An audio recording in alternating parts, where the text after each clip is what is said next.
জঙ্গি সংগঠন বাংলায় এনে মুখ্যমন্ত্রী কি চাইছেন যে এইসব বাংলাদেশি কিছু লোক এনে আর আমাদের মুসলিমদের সম্মান নষ্ট করবে, মাইনরিটিদের সম্মান নিয়ে খেলবে। বিদেশি তারা জঙ্গি, তারা কি আমরা জানি না।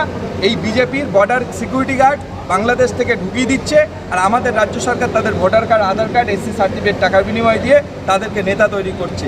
অতএব এই জঙ্গি সংগঠন বাংলায় এনে মুখ্যমন্ত্রী কি চাইছেন যে এইসব বাংলাদেশি কিছু লোক এনে আর আমাদের মুসলিমদের সম্মান নষ্ট করবে, মাইনরিটিদের সম্মান নিয়ে খেলবে। এই খেলা আমরা আর হতে দেব না। অতএব এসব সব বন্ধ। মানুষ বুঝতে শিখেছে আমাদের এই লড়াই। কাসেম সিদ্দিকী তার পরিচয়, তিনি এই রাজ্য সরকারের বিরুদ্ধে কথা বলতে, এই পরিচয়ে কিন্তু কাসেম সিদ্দিকীকে তিনি চেনে বাংলার মানুষ। তিনি 180 ডিগ্রি ঘুরে শাসক দলে যোগদান করে বলছেন মানুষের কাজের জন্য আমি এই দলে যোগদান করি। কি বলবেন? ওনার কাছে প্রশ্ন করুন যে তৃণমূল সংখ্যালঘুদের জন্য কি দিয়েছে। সংখ্যালঘুদের ঈদের দিনে একটা প্লাস্টিকের ঝুড়িতে 50 টাকার ফল 4খানা আর একটা 20 টাকার ফুলের এই আমাদের ইমাম সাহেবগুলোর মৌলবাদী বলে লজ্জা করে না, এদের হাতে তুলে দেয়, এরা তার জন্য বিক্রি হয়। এই ছাড়া মুসলমানরা কি পেয়েছে সংখ্যালঘুরা একটু আমাকে বলে বোঝাতে বলেন কাসেম সিদ্দিকীকে।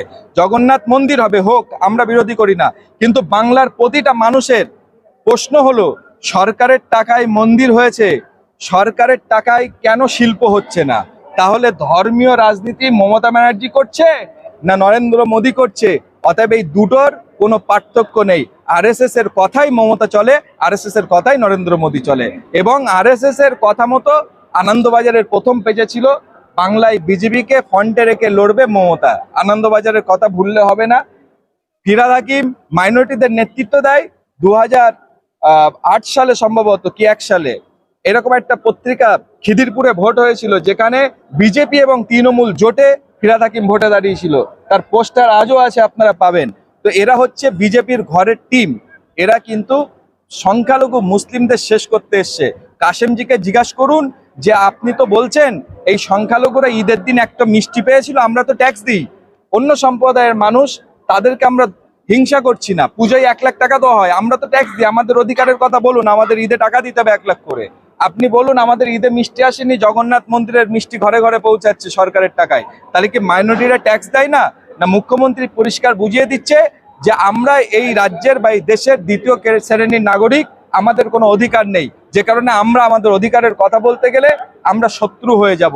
আজকে বাংলায় চাকরি নেই, যে চাকরির ভ্যাকান্সি খুলছে সেখানে অ্যারাবিক ডিপার্টমেন্টের কোনো 30টা কোটা আছে টোটাল বাংলায়, অ্যারাবিক ভ্যাকান্সি মানে ঘোষণা হয়েছে। কতগুলো ভ্যাকান্সি পড়ে স্কুল বন্ধ হচ্ছে, আর আরএসএস এর ঘর তৈরি হচ্ছে, আরএসএস এর দোকান খুলছে, অথচ স্কুল বন্ধ হচ্ছে। এটাই হলো পশ্চিম বাংলা। একটা রাজনৈতিক দল বলছে যে কাটোগে তো কাটোগে, ভাগ হয়ে গেলে কেটে যাবে।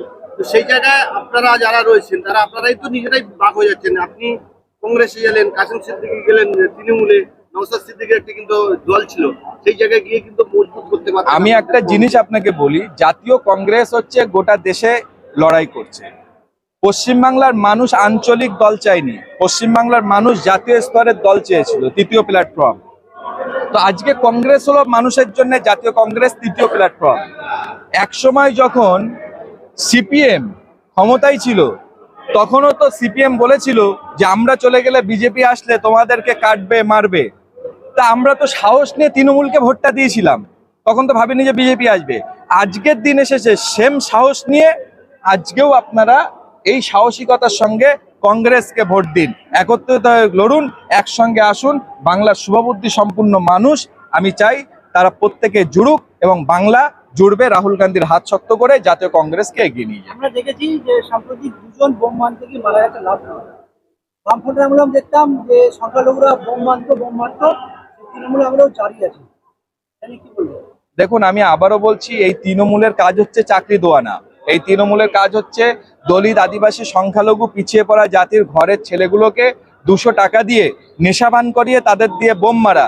আর দিনের শেষে এই সংখ্যালঘুরাই জেলে গিয়ে জেল খাটবে, আর ওনারা সিটে বসে দখলদারি করবে।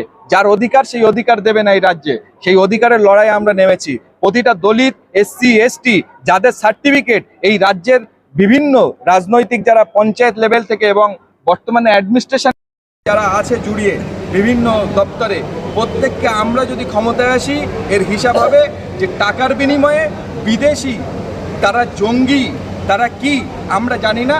এই বিজেপির বর্ডার সিকিউরিটি গার্ড বাংলাদেশ থেকে ঢুকিয়ে দিচ্ছে, আর আমাদের রাজ্য সরকার তাদের ভোটার কার্ড, আধার কার্ড, এসসি সার্টিফিকেট টাকার বিনিময়ে দিয়ে তাদেরকে নেতা তৈরি করছে। অতএব এই জঙ্গি সংগঠন বাংলায় এনে মুখ্যমন্ত্রী কি চাইছেন, যে এইসব বাংলাদেশি কিছু লোক এনে আর আমাদের মুসলিমদের সম্মান নষ্ট করবে, মাইনরিটিদের সম্মান নিয়ে খেলবে, এই খেলা আমরা আর হতে দেবো না। অতএব এসব সব বন্ধ, মানুষ বুঝতে শিখেছে আমাদের এই লড়াই। আমরা কিছুদিন আগে দেখলাম অনুব্রত মণ্ডল একজন অফিসারকে ফোন করে অকথ্য ভাষায় গালিগালাজ করলেন, এবং সুকান্ত মজুমদার গতকালকে বাংলার আইনি ব্যবস্থাকে যৌন কর্মীদের সঙ্গে তুলনা করছেন এবং তাদেরকেও অপমান করছেন। কি বলবেন এই বিষয়ে? দেখুন, আমি একটা কথা বলি, আমি প্রশাসনকে শ্রদ্ধা করি, কিন্তু আমি মনে করি সব প্রশাসনের মানুষ খারাপ নয়।